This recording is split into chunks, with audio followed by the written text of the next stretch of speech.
And hello, friends of the Dwarf-Elvish diplomacy. Especially of the ones of the dwarves. The Elvish is not so relevant anymore. Pillars of Eternity is what this game is called. I already played it a bit on a live stream, and this is where I recorded it, and then everyone stopped playing it or stopped being interested, and it was hard to record because there's a lot to read and I just can't fill 1 or 2 hours with just reading this game. So I thought, well, let's pause it here. But now I'm kind of in the mood to play it again, and I want to do it in the following way. I'm just recording 20 minutes episodes, and I'll record until my voice breaks, but I will read out everything, because this makes much more sense. The idea behind it is that every time there's no action, you can just minimize the game, but you will hear me talking and reading out, so this is more an audiobook than an actual game. Talking about audiobook, this is super loud.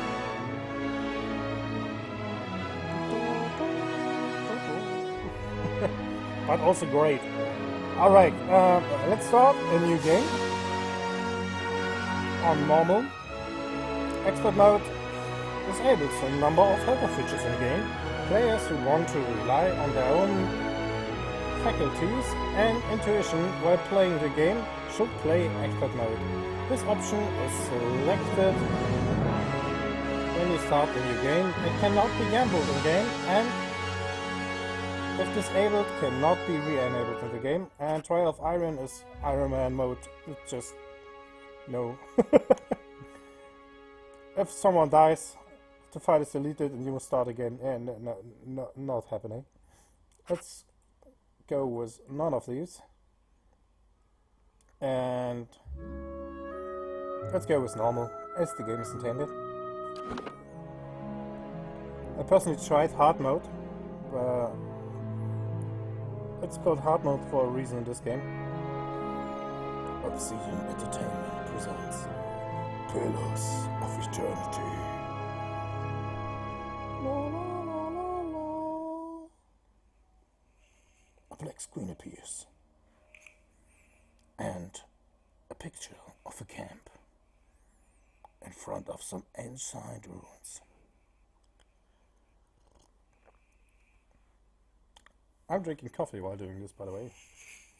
If you don't like slurping... 5 wagons grope blindly for the path on a starless night, their master glancing ever upward to the skies for assurance that he is on the right course. A dim lantern his only protection against the encroaching darkness. But the skies bring no comfort, shining no light, betraying no hint of what they know. The caravan carries travelers bound for the frontier hamlet of Gilded Vale, you among them, where a local lord has offered land and wealth to settlers from abroad looking for a fresh start.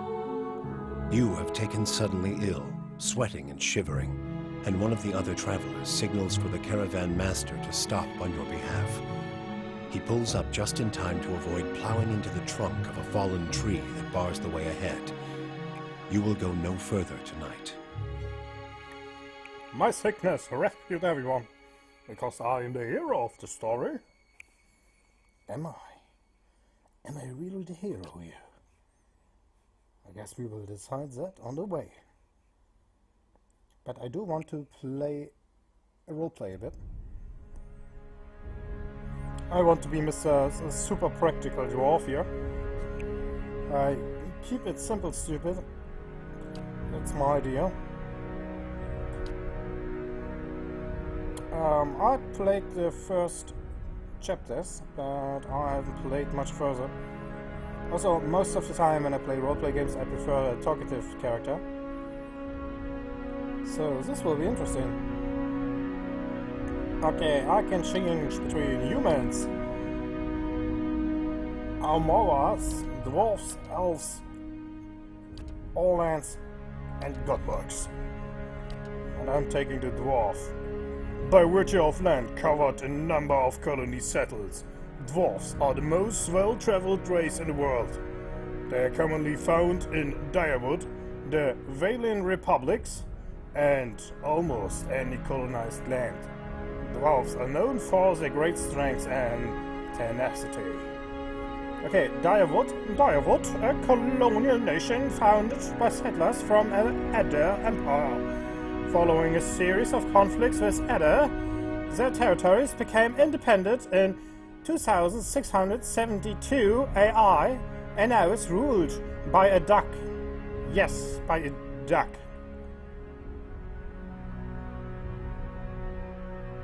Is this a Dutch? I wanted to make a joke, but then I realized I have no idea what a Dutch is. I guess it's a duchy.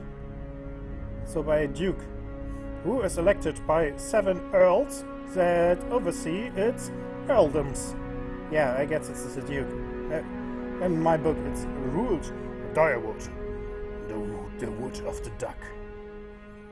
Okay, then we got the Valian Republics, a mercantile power and former colony of a more ancient nation, Old Valia. The republics lie in the south of Direwood and Glenfat, and are ruled by a duck, elected by the Consulagari Assedia, a council of 14 ducks, including its 5 most prominent, the duckbills. No. Okay, this is a good start, I guess. Might +2. This is like strength. System is a bit weird. If you have played this game before, you could please help me out sometimes in the comments, because I don't entirely understand this whole system of how the experience points and damage and everything is working, because I'm not really used to it. Okay, might +2, dexterity -1, constitution +1. We can take hits, we can give hits.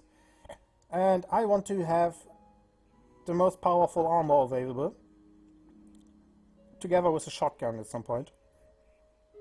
Like, this is the idea behind the whole thing. I want to have like kind of a steampunk dwarf.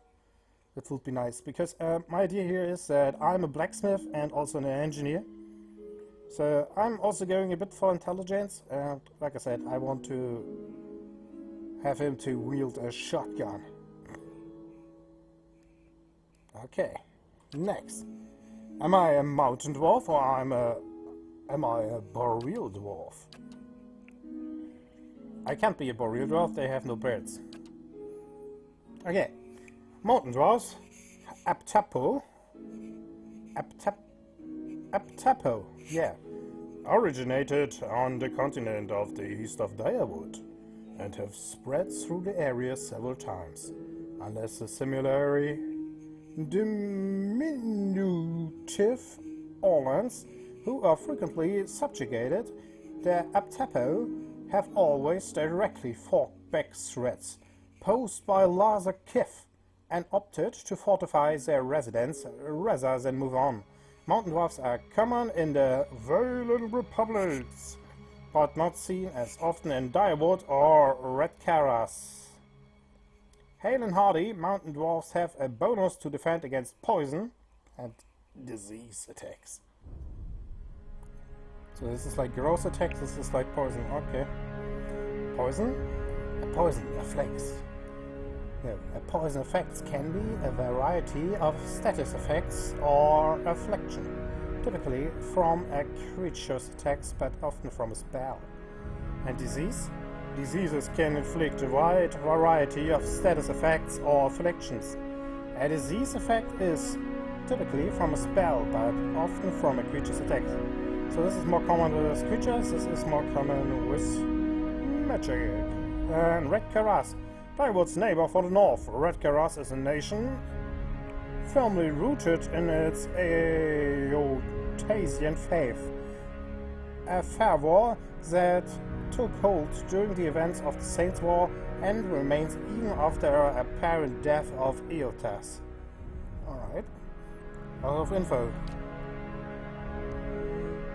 And a Boreal Dwarf.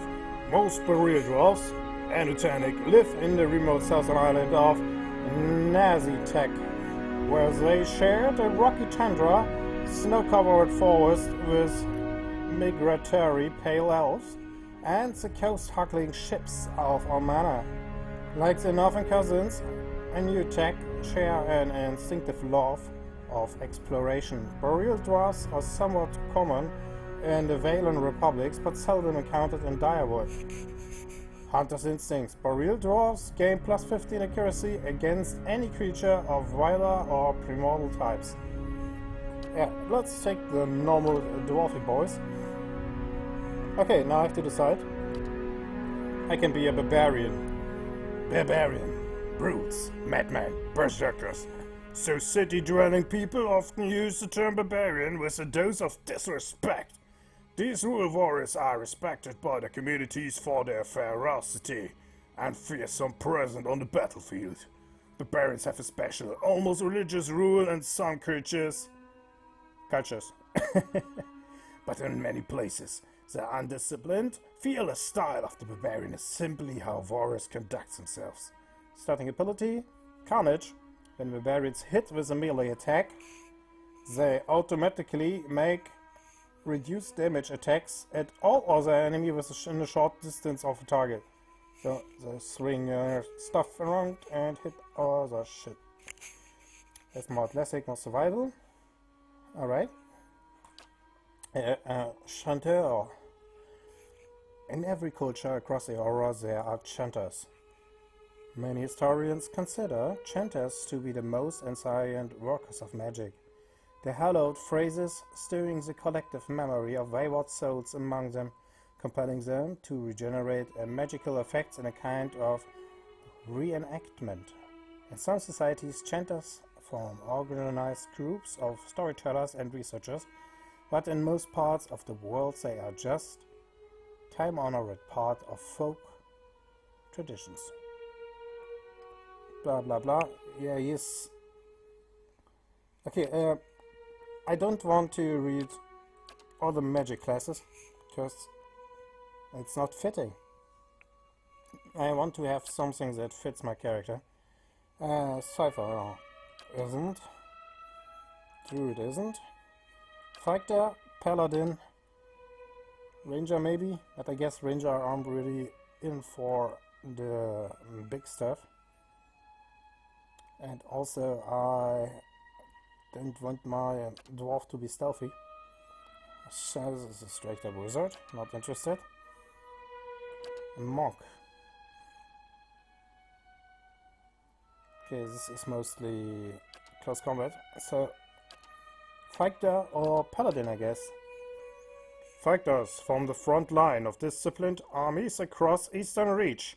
Though they are most commonly found in cultures with an organized martial structure, fighters can also be encountered as wandering mercenaries, bodyguards, and other types of sellswords.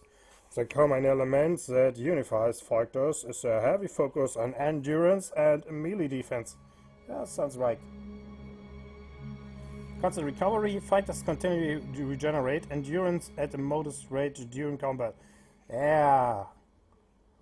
And lore +1. Lore represents our characters' accumulated miscellaneous knowledge and trivia, often of occult and esoteric topics, outside of conversations and scripted interactions. Lore is used to activate scrolls. Higher lore values allows the character to use higher level scrolls. And the Paladin. And my coffee. Paladins are martial zealots devoted to a god, a ruler, or even a way of life. They can be found in any culture where a fanatical group of like-minded individuals have formed a warrior society dedicated to advancing their cause. Among those aligned to their worldview, paladins are viewed with respect and admiration have a bit of fear. Many paladins hold leadership positions in armies and mercenary companies, but in the heat of battle, their fanaticism often overrules the chain of command and common sense. Studyability, fight, and conviction. Paladins have an inherent bonus to all of their defenses. Over the course of the game, the value of this bonus may shift based on the reputations the paladin gains relative to the behaviors that are preferred by his or his order. I wonder how I can choose my god, because if I could choose like the god of the mountain in the everlasting search for the best steel he can find, this paladin is on his route. Because that would be nice. Faith and conviction. So this guy is more like your local troll slayer. I'm going with the fighter, I guess. This sounds right. Okay, I can take disciplines. I can take the discipline barrage or barrage. The fighter intensely focuses on or his training, significantly raising accuracy for a short amount of time. Okay, so I can hit really good. Knock down, shoves an enemy with enormous force, knocking them prone but causing little damage. 2 per encounter, melee only, speed average. Speed instance, 1 per encounter. Okay, I'm taking the knockdown. I'm imagining him hitting the enemy with his shield before bashing him with his axe. Okay, now this is where it gets kind of difficult. Maybe you can help me out later. The nice thing in this game is that you can change a lot of stuff in your character's abilities, and also you can counter his disadvantages with most of your companions you will find along the journey. Now let's start here. Might. Might represents a character's physical and spiritual strength. Brute force as well as their ability to channel powerful magic. During interactions it can be useful for intimidating displays and acts of brute force. In combat it contributes to both damage and healing as well as fortitude defense. And I have a bonus of might because I'm a dwarf. Okay, I guess I will put some points in it, because I like the idea that in the regular conversation I can just say, whoa, hold on there, fine man, I will punch your face in if you don't deliver to my demands. Can you deliver to demands? I don't know. You know what I mean. That is everything that counts. Okay, Constitution. Constitution is a combination of the character's overall health and stamina. Although it is not used much in interactions, it is sometimes checked to withstand pain or endure a physical taxing ordeal. In combat, it affects maximum health and endurance and contributes to the fortitude defense. What is fortitude defense? Fortitudes resist attacks on the internal physical systems of the character, poison, disease, etc. It is defined by the character class, level, might, and constitution, but can also be influenced by other effects. Okay. Perception. Perception represents a character's sense, as well as their instinctive ability to pick up on details. In interactions, it can be used to catch someone in a lie, to make an observant comment about their appearance, or to notice something happening in the background. In combat, it contributes to the deflection and reflex defenses, and grants a bonus to interrupt. Nope, not really messing. Can I take points from it? For roleplay reasons. So, might, of course, constitution, and dexterity. This isn't looking like a guy that is able to hit things from 5 miles away. Intellect. The intellect represents a character's logic and reasoning capabilities. In interactions, it can be useful for deductions, sudden realizations, and problem solving. In combat, it concentrates to the will defense and influences durations and area of effect for all abilities and talents. Wait a second, what is will defense? Will. The will defense opposes attacks that are mentally based. It is defined by character class, level, intellect, and resolve, but may also be influenced by other effects. Alright. Resolve. Resolve reflects a character's internal drive, determination, fearlessness, and the emotional intensity they can project to others. It can be useful for mental intimidation, leadership, and convincing performances. In combat, it helps characters maintain concentration and contributes to their will and deflection defenses. Highly recommended for fighter. Okay. So, this is highly recommended. This is a bit recommended. Now let's keep it at 10. A bit more resolved than... So I guess we have a good character here. Don't have much in perception yet. I guess it will be alright. And next. Oh, this is where I'm from, right? This looks stupid. Sorry. Adder. The Empire is currently the largest and most powerful force in this part of the world. It is centered around the equator and has a tropical climate. Though the Empire has colonies in numerous areas of the world, Greater Adder is at its heart and houses the majority of its human and elven nation. Nope. Deadfire Archipelago, consisting of the nations of Nastique, dozens of Omoa settlements, and hundreds of lawless pirate-infested islands that stretch along the Southern Sea. Deadfire is home to the boreal dwarfs, Amana, and a mixed variety of other races. Deadfire Archipelago is the last stop for anyone headed east. A multitude of monstrous sea creatures infest the ocean beyond, making travel virtually impossible. Nope, I don't have anything to do with water. Ixometal plains. This sounds like something Austrian would say. Located to the northeast of Glafanav, the Ixometal plains are a large expanse of fertile savannas that are extensively farmed by human and Orlan residents. The Ixometal culture is one of the oldest in the world, so one of the last imperialistic, having spread out little over the last several thousand years. Old Valia. Once the crown jewel of the southern seas, Old Valia is now crumbled remnants of an empire of warring merchant nations. Counting many humans and dwarves among the ranks, the Old Valian countries are still forced to be reckoned with and forces. The Old Valian countries are still forces to be reckoned with and are proud of the rich cultural heritage. Rauatai.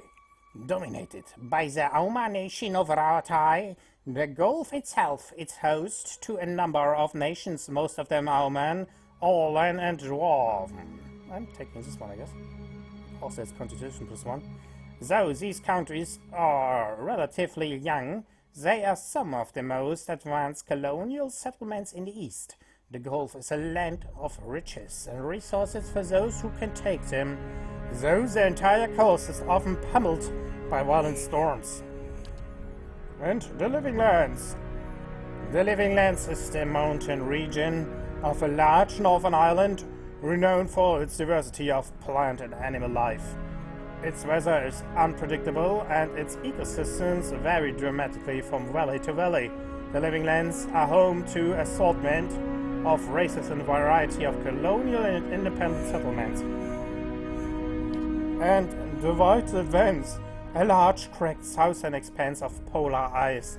The White Advance is home to pale elves and small colonies of daring explorers, outcasts, and adventurers. While virtually no plant life grows in the White, it has home to many hardy species of dangerous animals that forage from the sea or prey upon each other to survive. This is for perception. Okay, I'm taking the route, right? Also, I will have this nice poleaxe with me then. I like poleaxes. Okay, where am I from? Am I an aristocrat? You've lived your life amongst nobility. Your days have been marked by lavish meals and extravagant parties. Your conversation peppered with the talk of pedigree and bloodiness. No bloodlines. Or I am a dissident. Or, first off, I'm a coffee drinker.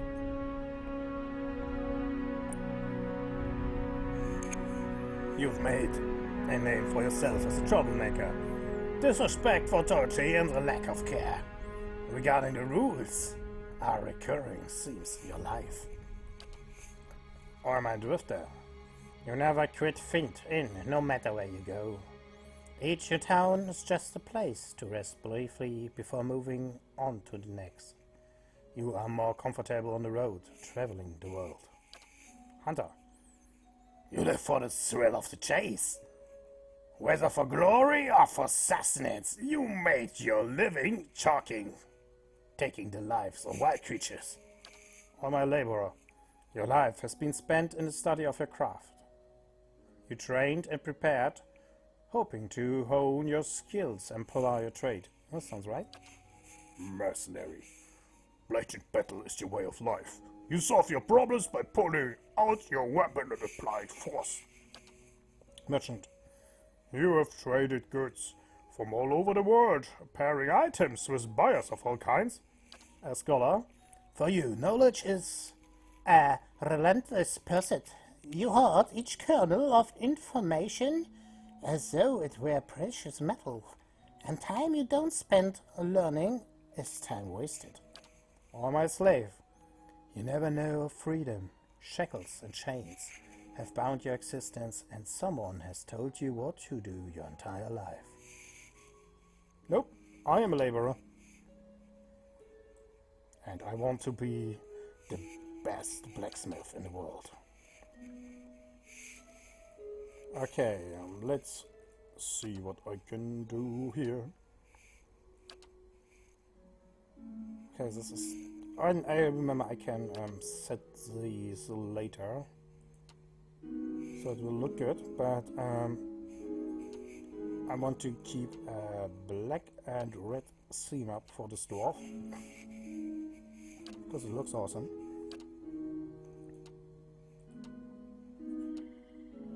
Let's go with this one.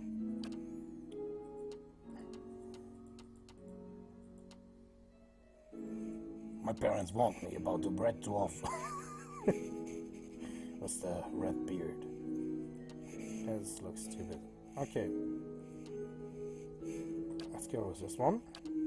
And my hair. I think I'm a relatively young dwarf, so I'm going with...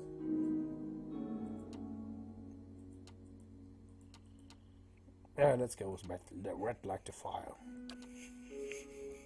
Burning in my heart. Pushing my soul forward. To places where no dwarf has ever been.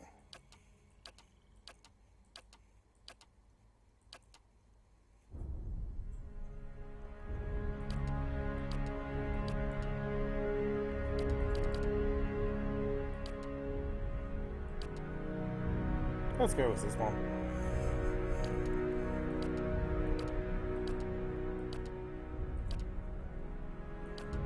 Only 3 hats? Alright. Straight from the 80s. No! Why are you doing this? Okay, this looks kind of alright. Oh, now I'm a Troll Slayer. Bolt. This game has been programmed by hipsters. No one hates us in these kind of hair. Like, there's this thing here. Something died in his head.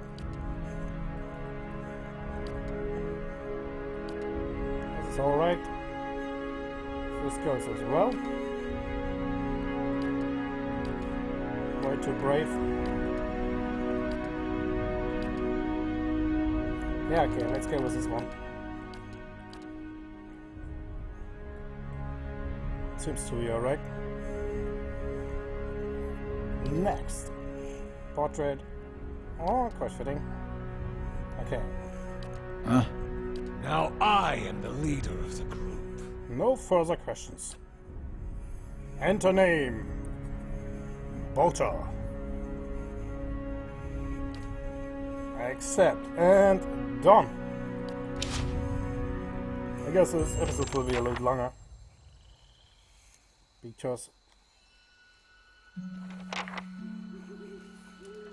this took a long time. Caravan Master Odima. The Caravan Master finishes addressing to the group, his bushy red mustache and sagging jowls quivering as if for emphasis. Everybody stays close to the wagons, got it? Stay out of the woods, and beasts take you if you were planning a stroll through those ruins up there. He nods towards a looming black mass on the hillside. Whole area's crawling with hut-dwelling types who'd be happy to stick an axe in you for trespassing. So mind that you don't track mud on their sacred blazing rocks. Tonight, everybody stays put, and in the morning we'll get the path cleared. Gilded Vale's less than a day out. Understood? At last, the Caravan Master turns to you, frowning as he looks you over. Touch of the rumbling rot, could be. There's a stinging beetle round here, carries it. You'll be fine once it passes your innards. Unless you don't drink water, course. Which case you'll be dead in a day. Oh, this is sounding nice. There's a berry grows in these parts, small and pink, called a springberry. About the size of a fingernail. Give you cramps if you eat it, but the frontiersmen make a tea from it. Calms the insides. Should get you through the night. You might check around, see if you can find some. Meanwhile, I'll see if we can scare you up some water.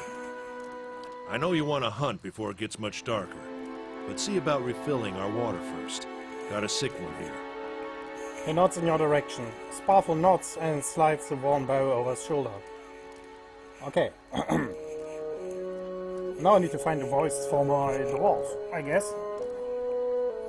And it has to be one that I can use all the time without stumbling over my own words or getting a sore throat. So, let me test out a few things. Where would I find these berries? What are those runes? Is it dangerous out there? What are these huge rocks coming up out of the ground? I'll go see about these berries then. Okay. Where would I find these berries? They grow on a bush that's common round here, kind of funny looking. You'll know it when you see it. Doubt you'd have to go far off the road to find one. What are those runes? Nothing you won't see on half the hills of Air Glonfoth. Money to be made selling their knickknacks in Defiance Bay, if you don't mind getting stuck with Glonfoth and arrows now and again. They didn't build them, but I'll be the effigy if they don't watch them like a mother bear. Of course, all the ones around here have been ransacked 10 times over. Got nothing left worth half a pawn, so I hear. Your character's attributes, skills, class, race, culture, and sex may all open up options for you in dialogue. These options are not necessarily superior to the other responses, but give you a wider variety of choices to select from. The manner in which someone responds to your choice depends on their individual personality and attitude. Okay. Who did build these ruins? Got different names for them. Settlers called them Ingwithans. Nobody that liked them enough to stop them becoming ruins, tell you that much. Got different names for them. Settlers called them Ingwithans. Nobody that liked them enough to stop them becoming ruins, tell you that much. Okay, just misplaced here. Is it dangerous out there? Not if you hurry about your business. And not if the weather holds up. There's concern in his tone, but he does not elaborate. What kind of weather do they get out here? This time of year, rain mostly, and wind. But there's a different kind of wind out here time to time. Locals call it a beawick, born out of the ether, the spirit's path. Never seen it myself, never cared to. What are these huge rocks coming up out of the ground? They don't got Adra where you come from? Well, it just grows up out of the ground like this. Goes deep like tree roots. Some of it all the way to the heart of the world, you believe the stories. I am a dwarf.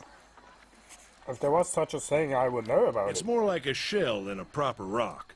Easier to work if you're a mason. Got all kinds of strange properties. Seems to have some kind of life of its own. Dies if it gets dug up. Loses its luster. Folks think it probably grew at one point or another, but not these days. The soul butchers in Defiance Bay use it for different things. I've heard tell it can hold a man's soul, but I don't care to see it. Got enough to worry about without seeing something like that. I, as a dwarf, do not approve of such magic things. No soul should be catched in a stone. The stone itself is the soul of the mountain. I go see about these berries then. Hold on. Take someone with you. I know you're not some helpless tenderfoot, not like most of this lot. But you drop dead, I don't want to be looking for the body. Got a schedule to keep. He squints over the travelers, resting his eye at the length on a sturdy, armor-clad woman, who has spent the journey nights sleeping on uneven ground without a blanket or pillow. Kalisha. Kalisha! The woman looks up on her own time. He needs to find some springberries. Watch that he doesn't drop dead. No promises. What kind of guide says something like that? Kind you can afford. Don't listen to her. You're in good hands. And I pay too well, if anything. He casts a sidelong glance at her. Oh no, he already did that. Off with you. Hayden should have supplies. See that you're equipped before you head out. We're in harsh country. Get your berries and hurry back. And if you get so much as a tickle of wind, you drop everything and you run. Something in the air tonight. If it's a beawick, we'll shelter in the ruins. Hut dwellers be damned. And dialogue. You heard the man. Let's get going before you keel over. Welcome to Pillars of Eternity. If this is your first visit to the world of Aurora, you may want to watch these windows to become familiar with the tools and interfaces available to you. Alright. Will do. Okay, this is just movement stuff. What is it? As you wish. Okay, I guess this is the first episode. I hope you enjoyed this game so far. And turn back in. Well? Then it's time again to see about the adventures of Bauta the Dwarf. Goodbye, everyone.